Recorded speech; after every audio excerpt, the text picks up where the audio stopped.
Next up, we have a question from Owen, who asks, the Alpine Fault is said to be straight. Exactly how straight is it? Within 50 metres, 200 metres, or a kilometre?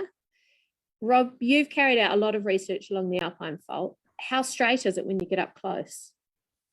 Oh, sure. Well, I guess you could say as a primary observation, it's very easy to see when you look at the South Island as a whole that the Alpine Fault forms this amazingly straight boundary for hundreds and hundreds of kilometres, something like 400 kilometres.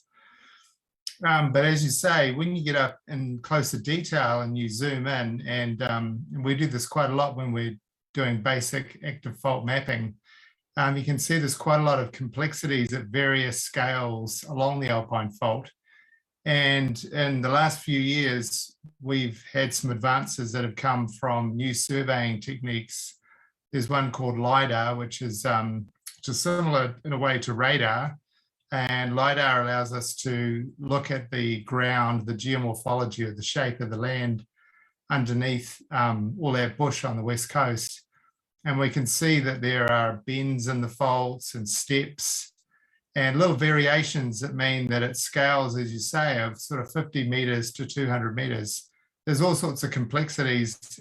And these can be important when it comes to understanding how future earthquake ruptures along the fault might work.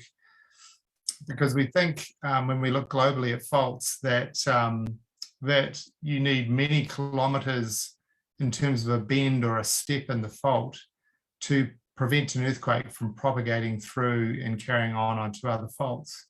So it's important to be able to map the fault at varying scales, from the scales of sort of hundreds of kilometres right down to the scales of just a few metres on the ground.